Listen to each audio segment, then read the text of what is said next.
ಕಾರ್ಯಕ್ರಮಕ್ಕೆ ಸ್ವಾಗತ. ನಾನು ಮಾಂತೇಶ್ವರಿ ಕಂಠಿ. ಭಾರತ ಭಾಗ್ಯ ವಿಧಾತ ಧ್ವನಿ ಬೆಳಕು ಕಾರ್ಯಕ್ರಮ ಪ್ರೇಕ್ಷಕರನ್ನು ತುದಿಗಾಲಲ್ಲಿಯೇ ನಿಲ್ಲುವಂತೆ ಮಾಡಿತು. ಶತಶತಮಾನಗಳಿಂದ ತುಳಿತಕ್ಕೊಳಗಾದ ಶೋಷಿತ ಸಮುದಾಯಕ್ಕೆ ಎಲ್ಲ ರೀತಿಯ ಸಮಾನ ಹಕ್ಕು ನೀಡುವ ಮೂಲಕ ಸಾಮಾಜಿಕ ನ್ಯಾಯ ದೊರಕಿಸಿಕೊಟ್ಟ ಮಹಾನ್ ಪುರುಷ ಡಾಕ್ಟರ್ ಬಿಆರ್ ಅಂಬೇಡ್ಕರ್ ಅವರಾಗಿದ್ದಾರೆ ಎಂದು ವೈದ್ಯಕೀಯ ಶಿಕ್ಷಣ ಸಚಿವ ಹಾಗೂ ಜಿಲ್ಲಾ ಉಸ್ತುವಾರಿ ಸಚಿವ ಡಾಕ್ಟರ್ ಶರಣಪ್ರಕಾಶ್ ಪಾಟೀಲ್ ಹೇಳಿದ್ದಾರೆ. ಅವರು ಮಂಗಳವಾರ ಕಲಬುರಗಿ ನಗರದ ಚಂದ್ರಶೇಖರ್ ಪಾಟೀಲ್ ಕ್ರೀಡಾಂಗಣದ ಹಾಕಿ ಮೈದಾನದಲ್ಲಿ ವಾರ್ತಾ ಮತ್ತು ಸಾರ್ವಜನಿಕ ಸಂಪರ್ಕ ಇಲಾಖೆ ಹಾಗೂ ಜಿಲ್ಲಾಡಳಿತದ ಸಂಯುಕ್ತ ಆಶ್ರಯದಲ್ಲಿ ಡಾಕ್ಟರ್ ಬಿಆರ್ ಅಂಬೇಡ್ಕರ್ ಅವರ 125ನೇ ಜಯಂತ್ಯುತ್ಸವದ ಅಂಗವಾಗಿ ಆಯೋಜಿಸಲಾದ ಡಾಕ್ಟರ್ ಬಿಆರ್ ಅಂಬೇಡ್ಕರ್ ಜೀವನ ಚರಿತ್ರೆಯ ಭಾರತ ಭಾಗ್ಯ ಧ್ವನಿ ಬೆಳಕು ದೃಶ್ಯ ವೈಭವಗಳ ರೂಪಕ ಕಾರ್ಯಕ್ರಮಕ್ಕೆ ಡೊಳ್ಳು ಬಾರಿಸುವುದರ ಮೂಲಕ ಚಾಲನೆ ನೀಡಿ ಮಾತನಾಡಿದರು.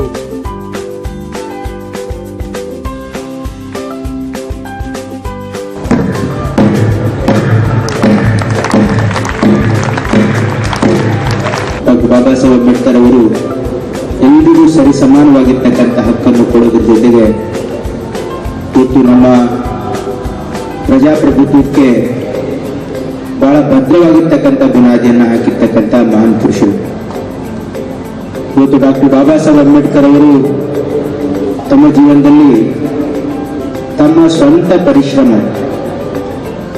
ಪರಿಶ್ರಮದಿಂದ ಮತ್ತು ಕಮಿಟ್ಮೆಂಟ್ ಇಂದ ಇವತ್ತು ಅವರು ಪಟ್ಟಿರ್ತಕ್ಕಂಥ ಪರಿಶ್ರಮದಿಂದ ಅವರು ಬಹಳ ದೊಡ್ಡ ಮೇಧಾವಿಯಾಗಿ ಬೆಳೆದರು. ಅವರು ತಮ್ಮ ಪೂರ್ತಿ ಜೀವನ ಇವತ್ತು ಅಧ್ಯಯನದಲ್ಲಿ ಇವತ್ತು ತೊಡಗಿಸಿ ಒಬ್ಬ ದೊಡ್ಡ ಮೇಧಾವಿಯಾಗಿ ಅದನ್ನು ನಮ್ಮ ದೇಶದ ಸಂವಿಧಾನದ ಬರೋದ್ರ ಜೊತೆಗೆ ನಮ್ಮ ದೇಶದಲ್ಲಿರ್ತಕ್ಕಂಥ ಇವತ್ತು ಏನು ಶತಮಾನಗಳಿಂದ ಶೋಷಣೆಗಳಾಗಿರ್ತಕ್ಕಂಥ ಜನರಿಗೆ ಇವತ್ತು ಒಂದು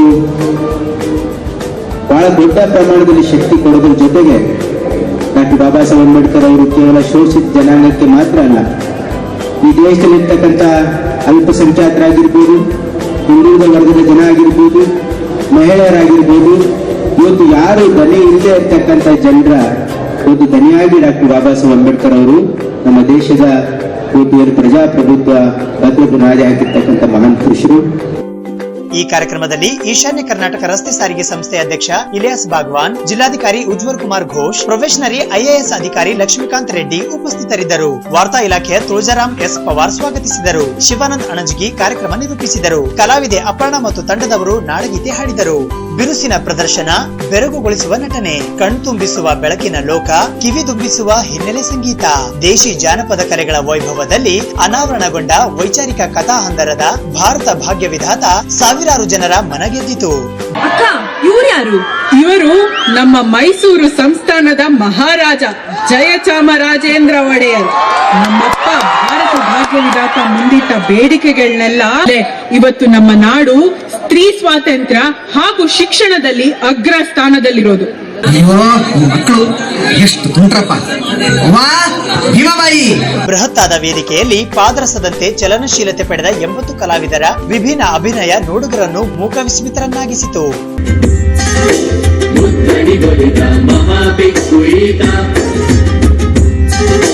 ಮಾನವೀಯತೆಯ ಮಹಾಮಾರ್ಗದಾತ,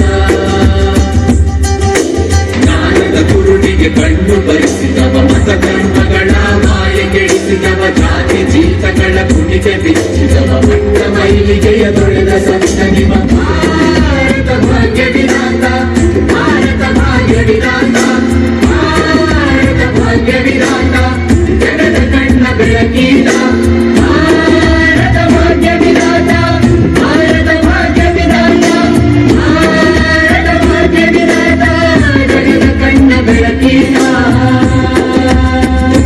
ರಂಜನೀಯ ಅಂಶಗಳ ಜಾನಪದ ಕಲೆಗಳ ಹಂದರದಲ್ಲಿ ನಡೆದ ಅಂಬೇಡ್ಕರ್ ಅವರ ಜೀವನಗಾಥೆಯ ಮೆರವಣಿಗೆ ಅಬಾಲ ವೃದ್ಧರ ಮನಸ್ಸಿನ ಕದ ತಟ್ಟಿತು. ಪ್ರತಿಯೊಬ್ಬ ಪ್ರಜೆಯಿಗ ನಿಂತನೋ ಎದೆ ಹಿಗ್ಗಿ, ಪ್ರತಿಯೊಬ್ಬ ಪ್ರಜೆಯಿಗ ನಿಂತನೋ ಎದೆ ಹಿಗ್ಗಿ, ಪ್ರತಿಯೊಬ್ಬ ಪ್ರಜೆಯಿಗ ನಿಂತನೋ ಎದೆ ಹಿಗ್ಗಿ.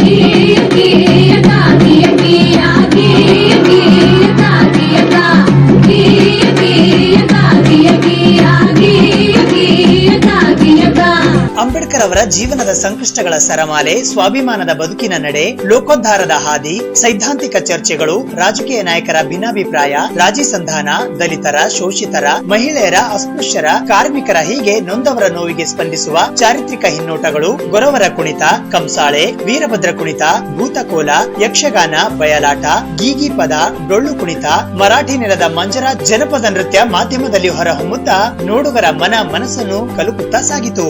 ಚಂದ್ರಶೇಖರ್ ಪಾಟೀಲ್ ಮೈದಾನದ ತುಂಬಾ ಆವರಿಸಿಕೊಂಡ ಜನಸಮೂಹಕ್ಕೆ ಶೋ ಮುಗಿದ ಮೇಲೂ ಕುರ್ಚಿಯಿಂದ ಮೇಲೇಳದೆ ಶೋ ಮುಗಿತಾ ಎಂಬ ಉದ್ಗಾರಗಳು ಕೇಳಿಬರುತ್ತಿದ್ದವು. ಫರ್ಮಾನ್ ಹೊರಡಿಸಿದೆ. ಆದರೆ ಕೆಳ ಜಾತಿಯ ಜನರು ನೀರು ಮುಟ್ಟಿದ್ರೆ ನೀರು ಕಲುಷಿತವಾಗತ್ತೆ ಅಂತ ಇವರು ನೀರು ಮುಟ್ಲಿಕ್ಕೆ ಬಿಡ್ತಾ ಇಲ್ಲ. ನೀರಿಲ್ಲ ಅಂತ 12 ಕಿಲೋಮೀಟರ್ ದೂರ ನೀರು ಹುಡುಕಿಕೊಂಡು ಹೋದ ನಮ್ಮ ತಂಗಿಯೊಬ್ಬಳು ಬಿಸಿಲಿನ ತಾಪಕ್ಕೆ ಸತ್ತು ಹೋಗಿದ್ದಾಳೆ. ಇದು ಯಾವ ನ್ಯಾಯ?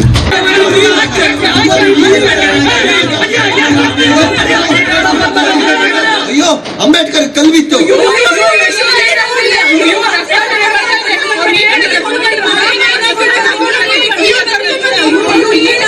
Mr. Ambedkar, all this is your fault. You should have not brought them here. Mr. Officer, it is their fault. We are here to just exercise our rights. ಏನೋ ತಪ್ಪು ಹೇಳದ್ನಾ? ಇಲ್ಲ, ಸರಿಯಾಗಿ ಹೇಳಿದೆ. ರಮಾ ಹೇಳ್ದಂಗೆ ನಾವಿಲ್ಲಿ ಯಾಕೆ ಬಂದಿದ್ದೀವಿ? ಮದುವೆಯ ನಂತರ ಅವರ ಹೆಸರನ್ನು ಸವಿತಾ ಅಂಬೇಡ್ಕರ್ ಅಂತ ಬದಲಾಯಿಸಿದರು. ಗಾಂಧೀಜಿಯವರು 2ನೇ ದುಂಡು ಮೇಜಿನ ಸಭೆಯನ್ನು ಬಾಹಿರ ಎಂದು ಹೇಳಿ ಅದರ ನಿರ್ಣಯದ ವಿರುದ್ಧ ಯರವಾಡ ಜೈಲಿನಲ್ಲಿ 2 ದಿನಗಳಿಂದ ಉಪವಾಸ ಮಾಡುತ್ತಿದ್ದಾರೆ. ಅಮರಜ ಹೆಗಡೆ, ಹುಬ್ಬಳ್ಳಿ. ನಿಂಗಮ್ಮ, ಮೈಸೂರು. ರಂಗು ಸಮರ್ಪಣ್, ಕರ್ನಾಟಕ. ನಮಸ್ಕಾರ, ನನ್ನ ಹೆಸರು ಖಾದರ್, ಕೊಪ್ಪಳ. ಗೀತಾ, ತುಮಕೂರು. ರೋಹಿತ್ ಕುಮಾರ್, ಮೈಸೂರು.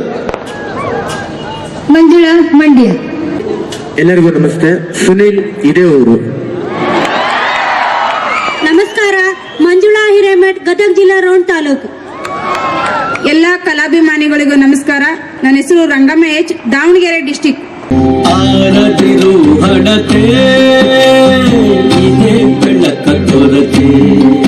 ಓದೋದು ಬರೆಯೋದು ಕಲಿಸ್ತೀನಿ. ಇನ್ನೊಂದು ರಾತ್ರಿ ಮಲಗೋ ಸಮಯ 2 ತಾಸು ಅಕ್ಷರಾಭ್ಯಾಸ ಮಾಡೋಣ. ದೇಶಕ್ಕೆ ಓದಲು ಹೊರಟ ಸರ್ದಾರ, ಕಂಗಳ ಕುಸಿಗೆ ಮುತ್ತಲಿಟ್ಟು ಕಣ್ಣೀರ ಮುಚ್ಚಿಟ್ಟ. ಅವರು ಕೊಲಂಬಿಯಾ ವಿಶ್ವವಿದ್ಯಾಲಯಕ್ಕೆ ಓದ್ಲಿಕ್ಕೆ ಹೋದ್ರು. ನಮ್ಮ ಕೊಳಗೇರಿಯ ಹಾಳು ಗಾಳಿ ಸೇವಿಸಿ ನನ್ನ ಮಗ ರಮೇಶ ಕೊನೆ ಉಸಿರೆಳೆದ.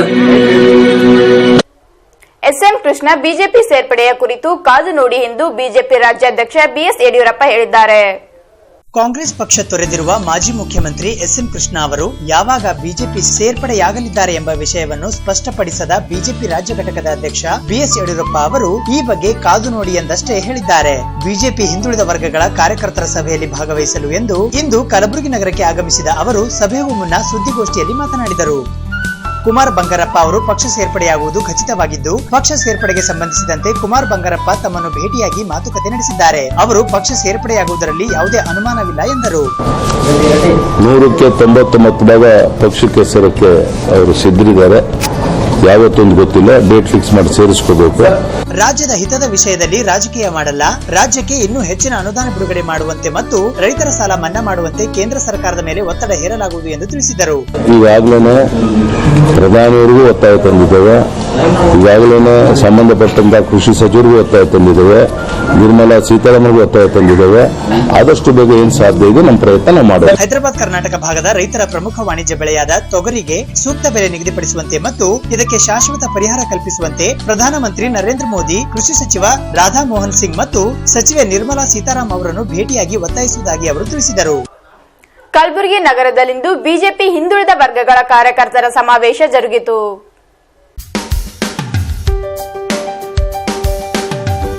ಕಲಬುರಗಿ ನಗರದಲ್ಲಿ ಇಂದು ನಡೆದ ಬಿಜೆಪಿ ಹಿಂದುಳಿದ ವರ್ಗಗಳ ಕಾರ್ಯಕರ್ತರ ಸಮಾವೇಶವನ್ನು ಪಕ್ಷದ ರಾಜ್ಯಾಧ್ಯಕ್ಷ ಬಿಎಸ್ ಯಡಿಯೂರಪ್ಪ ಮತ್ತು ವಿಧಾನ ಪರಿಷತ್ ವಿರೋಧ ಪಕ್ಷದ ನಾಯಕ ಕೆಎಸ್ ಈಶ್ವರಪ್ಪ ಅವರು ಜೊತೆಗೂಡಿ ಜ್ಯೋತಿ ಬೆಳಗಿಸುವ ಮೂಲಕ ಉದ್ಘಾಟಿಸಿದರು.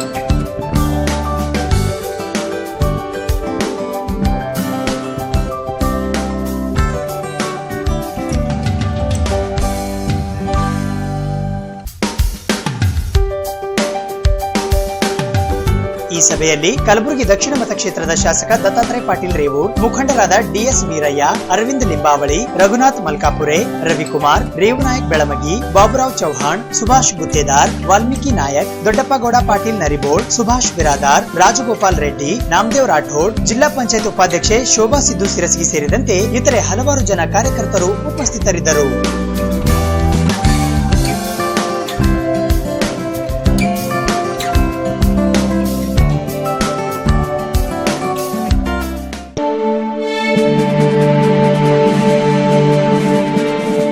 ಭಾರತ್ ಸೇವಾದಳ ತಾಲೂಕು ಸಮಿತಿ ಕಲಬುರಗಿಯಿಂದ ಪ್ರಭಾತ ಫೇರಿ ನಡೆಸಲಾಯಿತು.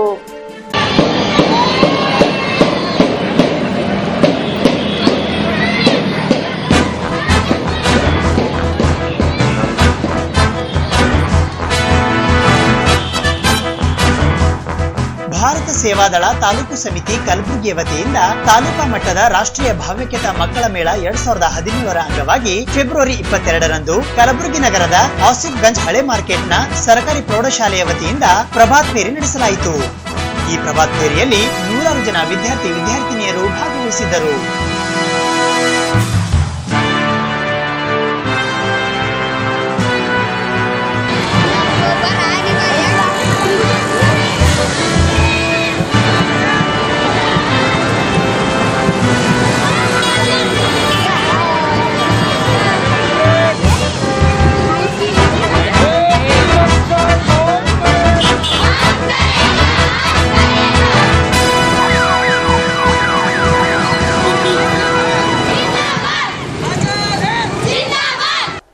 ನಿರಂಕಾರಿ ಬಾಬಾ ಹರ್ದೇವ್ ಸಿಂಗ್ ಜಿ ಮಹಾರಾಜರ 63ನೇ ಜನ್ಮದಿನದ ಪ್ರಯುಕ್ತ ನಾಳೆ ರೈಲ್ವೆ ನಿಲ್ದಾಣದಲ್ಲಿ ಸ್ವಚ್ಛತಾ ಅಭಿಯಾನ ಹಮ್ಮಿಕೊಳ್ಳಲಾಗಿದೆ.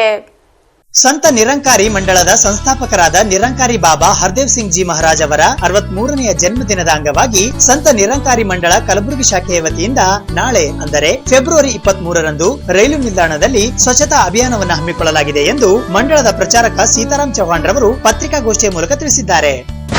ಜನ್ಮದಿನ ದಿವಸದ ಅಂಗವಾಗಿ ಗುಲ್ಬರ್ಗಾ ಸಂತ ನಿರಂಕಾರಿ ಮಂಡಳ ವತಿಯಿಂದ ಸ್ವಚ್ಛತಾ ಅಭಿಯಾನ ಕಾರ್ಯಕ್ರಮವನ್ನು ದೇಶದೆಲ್ಲೆಡೆ ಹಮ್ಮಿಕೊಂಡಿದ್ದು, ನಾವು ಗುಲ್ಬರ್ಗಾದವರು ಗುಲ್ಬರ್ಗಾದ ರೈಲ್ವೆ ಸ್ಟೇಷನ್ ನಮ್ಮ ಸ್ವಚ್ಛತೆ ಅಭಿಯಾನಕ್ಕಾಗಿ ನಮ್ಮನ್ನು ಕೊಟ್ಟಿದ್ದಾರೆ.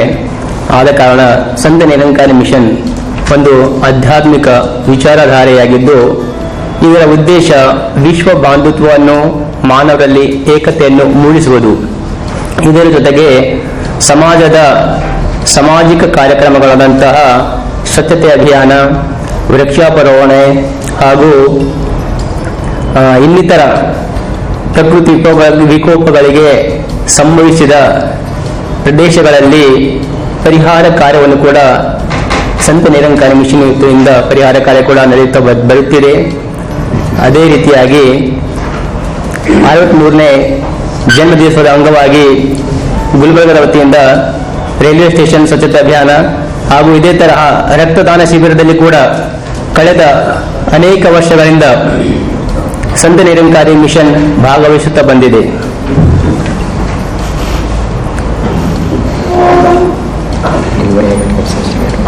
ಹಾಗೂ ಗುಲ್ಬರ್ಗಾದಲ್ಲಿ ಗುರು ಪೂಜಾ ದಿವಸದ ಅಂಗವಾಗಿ ಮೊದಲನೇ ಬಾರಿಗೆ ಗುಲ್ಬರ್ಗಾದ ತೀರಂದಾಜದಿಂದ ಬಸವೇಶ್ವರ ಚೌಕ್ವರೆಗೆ 2013-14ರಲ್ಲಿ ಸ್ವಚ್ಛತಾ ಅಭಿಯಾನ ಕಾರ್ಯಕ್ರಮ ನಡೆಸಲಾಯಿತು. ಅದಾದ ನಂತರ ಕಳೆದ ವರ್ಷ ಸರ್ಕಾರಿ ಆಸ್ಪತ್ರೆಯಲ್ಲಿ ಕೂಡ ಸ್ವಚ್ಛತಾ ಅಭಿಯಾನ ನಡೆಸಲಾಯಿತು. ಅದೇ ತರ ಈ ವರ್ಷ ಗುಲ್ಬರ್ಗಾ ರೈಲ್ವೆ ಸ್ಟೇಷನ್ನಲ್ಲಿ ಸ್ವಚ್ಛತಾ ಅಭಿಯಾನ ನಡೆಸಲಾಗುತ್ತಿದೆ. ಆದ ಕಾರಣ ತಾವೆಲ್ಲರೂ ಬಂದು ತಾವು ಕೂಡ ನಮಗೆ ಸಹಯೋಗ ಮಾಡಿ. ಈ ಪತ್ರಿಕಾಗೋಷ್ಠಿಯಲ್ಲಿ ರಾಜು ಸಾಂಗ್ವಿಕರ್, ರವೀಂದ್ರ ಟಕಲೆ, ರವೀಂದ್ರ ದುರ್ವೆ, ಪ್ರಭಾಕರ್ ಕಬಾಡೆ, ಸುಶೀಲ್ ರಾಮ್ ಹಾಗೂ ಇತರರಿದ್ದರು. ಇದಿಷ್ಟು ಇವತ್ತಿನ ನಮ್ಮ ಸುದ್ದಿ ಸಮಯ. ಸ್ಥಳೀಯ ಸುದ್ದಿಗಳಿಗಾಗಿ ನೋಡ್ತಾ ಇರಿ ಸುದ್ದಿ ಸಮಯ.